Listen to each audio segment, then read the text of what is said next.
ఈరోజు morning walk with MLC contestant Palakuri Ashok సార్తో ఉన్నాం మనం. పాలకూరి అశోక్ అన్నకి రోజు రోజుకి నామినేషన్ వేసిన కాంచి మాత్రం గ్రాఫ్ అయితే కాలక్రమేణా పెరుగుతూ ఉన్నది. ఈరోజు మార్నింగ్ వాక్లో ఈరోజు ఎన్జీ కాలేజీలో అందరితోనైతే మాట్లాడుతూ ఎందుకు నన్ను గెలిపియాలి ఎందుకు అని చెప్పేసి చెప్పే ప్రయత్నం చేస్తూ ఉన్నాడు. అన్న నమస్తే అన్న. చాలా కష్టపడుతున్నారు అన్న.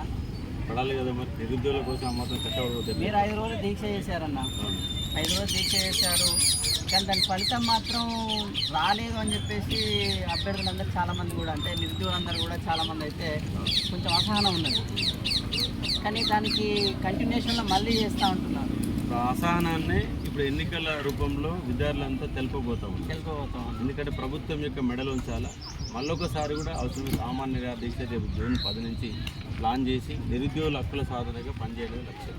ఎమ్మెల్సీ గెలిపిస్తేనే చేస్తారా? గెలవకుండా చేస్తారు. గెలవముందు చేసినా కదా.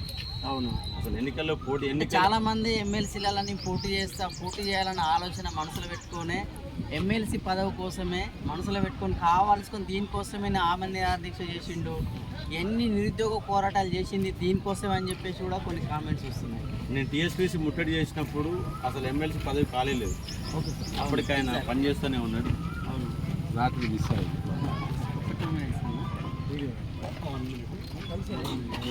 అవును, ఎమ్మెల్సీ అప్పటికి రాజీనామా చేయలేదు. నేను నిరుద్యోగుల గురించి ఉద్యమాలు మొదలుపెట్టినప్పుడు ఏ పదవులు కూడా కాలేవు. అవును, కానీ పదవులతో సంబంధం లేదు. అశోక్ సార్కి పదవులతో సంబంధం లేదు. బట్ అశోక్ సార్ ఎప్పుడు కొట్లాడుతూనే ఉంటాడు. ఎందుకంటే నేను జైలు పోయినప్పుడు ఎమ్మెల్సీ పదవి కాలేదు. అవును, అంటే అప్పుడు రిజర్వేషన్ల కోసం కొట్లాడు, ఎమ్మెల్సీ పదవి కాలేదు. జైలు తెలుగు మీడియం పెట్టాలని కొట్లాడు, ఎమ్మెల్సీ పదవి కాలేదు. అంటే ఎమ్మెల్సీ పదవికి ఉద్యమాలకి ఏ సంబంధం లేదు. రేపు గెలిచినా ఓడినా నిరుద్యోగులమ్మని నడిచే వ్యక్తి అశోక్ సార్. కాబట్టి దాన్ని గుర్తుపెట్టుకోవాలి. మరి ఎట్లా కొట్లాడితే నిరుద్యోగుల కోసం కొట్లాడుతూ అంటారు కదా, ఎమ్మెల్సీ పదవి ఉంటేనే ఏమన్నా ఇంకా పోరాటం చేస్తే ఏమైనా ఎక్కువ వాల్యూ వస్తుందా? అంటే వాయిస్కు వాల్యూ ఉంటుంది. మాట్లాడితే 10 మంది వినడానికి, ప్రభుత్వం దగ్గరికి ఒక మంత్రిని కలవడానికి, ముఖ్యమంత్రిని కలవడానికి, మెడలు వచ్చేందుకు అవకాశం ఉంటుంది. ఎక్కువ మంది ఒక ఎమ్మెల్సీ పదవిలో ఉన్నప్పుడు నిరుద్యోగులంతా ఒక ఐకమత్యం చేయడానికి, నిరుద్యోగులంతా ఏకం చేయడానికి ఉపయోగపడుతుంది. ఆ నిరుద్యోగులు కనుక ఏకమై ఏ రోజైతే హైదరాబాదులో 1,00,000 మందితో నిరుద్యోగులంతా మీటింగ్ పెట్టగల శక్తి అయితే నిరుద్యోగులకు వస్తుందో ఆ రోజు ప్రభుత్వాల యొక్క మెడలు వంగుతాయి, నిరుద్యోగుల డిమాండ్లు నెరవేరుతాయి. 2 లక్షల ఉద్యోగాలు ప్రకటన వచ్చింది. ఇంతవరకు ఫిబ్రవరి 1వ తారీఖున మొదలు పెడతారు. ఇంతవరకు అయితే అది కాని పరిస్థితి. జాబ్ క్యాలెండర్ ఇప్పుడు ఎమ్మెల్సీగా గెలుస్తారని చెప్పేసి మీరైతే చాలా చోట్ల చెప్తా ఉన్నారు. మీ యొక్క బలమైన నమ్మకం ఏంటి? ఎందుకంటే దాదాపు 4,63,000 ఓట్లలో నిరుద్యోగులు 3 లక్షల పైన ఉంటాయి. అంటే నా బలం 70% మంది ఎవరైతే ఓటర్స్ పట్టభద్రులు ఉన్నారో ఆ పట్టభద్రులు చదువు చెప్పడంతో పాటు వాళ్ళకి సమస్యల మీద అండగా నిలబడి కొట్లాడాను. బట్ దాంట్లో 70%లో కనీసం 40% ఓటు బ్యాంక్ ఇచ్చినా కూడా అశోక్ సార్ బ్రహ్మాండ మెజార్టీ గెలుస్తాడు.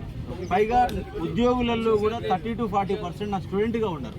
ఎందుకంటే ఒక టీచర్ గ్రూప్ 2 చదువుతాడు, ఒక టీచర్ గ్రూప్ 1 చదువుతాడు, కానిస్టేబుల్ మళ్ళీ గ్రూప్ 2 చదువుతాడు. అంటే ఎంప్లాయీస్లలో కూడా 30 to 40% నా స్టూడెంట్సే.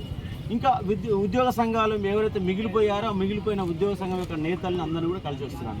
ఎందుకంటే ఒక్కొక్కరిని గెలవడం అనేది ఈ ఎన్నికల్లో సాధ్యపడదు. ఎందుకంటే 34 నియోజకవర్గాలు, 5 ఎంపీ స్థానాలు ఎక్కడెక్కడో విసిరేసినట్టుగా విత్తనాలు చల్లినట్టుగా ఉంటే ఆ విత్తనాలను ఎదుర్కోవాల్సి వస్తుంది. కాబట్టి దాని నేపథ్యం ఎమ్మెల్సీ గెలిచిన తర్వాత నా ప్రణాళిక ప్రభుత్వంలో ఉద్యోగాలను ఒకవైపు డిమాండ్ చేసి ఇప్పిస్తున్నాయి, మరోవైపు ప్రైవేటు రంగంలో ఉపాధి కల్పన ఏం చేయాలా, హైదరాబాద్లో సాఫ్ట్వేర్ రంగంలో ఉద్యోగాలు ఎట్లా ఇప్పియాలా, ఫార్మా రంగంలో ఎట్లా ఇప్పియాలా, విద్యార్థుల్లో స్కిల్ డెవలప్మెంట్ ఎట్లా పెంచాలి, విద్యార్థుల స్కిల్ డెవలప్మెంట్ పెంచుతూ హైదరాబాద్లో స్థానిక కోట 75% అమలు చేసేందుకు ప్రయత్నం చేయాలంటే సందర్భం.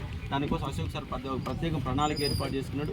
ఫ్రీగా ఆన్లైన్ కోసం ప్రొవైడ్ చేయడం కోసం ఒక ప్రణాళిక ప్రకారం ముందుకు పోయే ప్రయత్నం చేస్తాడు. ఇవన్నీ ఆల్రెడీ చేస్తూనే ఉన్నాడు కదా అశోక్ సార్, కొత్తగా చేసేది ఇంకా బలోపేతం చేస్తాడు. ఇప్పుడు ఒక 10% 20% అందజేస్తున్నాడు. నేను రేపు 100% తీసుకోవాలి. అంటే చాలా మంది ఏంటంటే ఎలక్షన్లో పోటీ చేసినప్పుడు ఇది చేస్తాం అది చేస్తాం అంటుంటారు. ఆల్రెడీ ఫ్రీ కోచింగ్ పెట్టారు, 1 to 2 పెట్టారు, ప్రణాళిక ఫార్మా రంగంలో కావచ్చు, లేకపోతే లోకల్ వాళ్ళకి ఉద్యోగాలు ఇవ్వాలని చెప్పేసి 3 ఏళ్ళ నుంచి మీరు కొట్లాడుతూనే ఉన్నారు. అందుకే ఇక్కడ ఎన్నికలతో సంబంధం లేకుండా పనిచేసే వాళ్ళే నిజమైన అభ్యర్థులు. ఎన్నికలు వచ్చినప్పుడు హామీలు ఇవ్వడం, ఎన్నికలు అయిపోయిన మళ్ళీ కనపడకుండా పారిపోవడం, తీర్మానం మళ్ళీ 3సారి పోటీ చేస్తున్నాడు. ఇప్పటిదాకా నిరుద్యోగ అంశాలు ఏంది, అసలు ఆయన ఏం మాట్లాడతాడు, ఆయనకు అవగాహన ఏమాత్రం ఉందంటే దాని పేరు అర్థం చేసుకోవచ్చు. అంటే బలమైన అభ్యర్థి ఎవరు అనుకుంటారు? నిరుద్యోగులంతా అశోక్ సార్ వెంబడి ఉన్నాడు కాబట్టి నాకు ప్రధానమైన బలమైన అభ్యర్థులు ఎవరు కనపడతలేదు. ప్రధాన పార్టీలను ఒకవైపు నిలబడితే వాళ్ళకి అపోజిట్గా అశోక్ సార్ నిలబడ్డాడు. ఇక్కడ అశోక్ సార్ కంపల్సరీగా విజయం సాధించబోతాం. Thank you, all the best అన్న.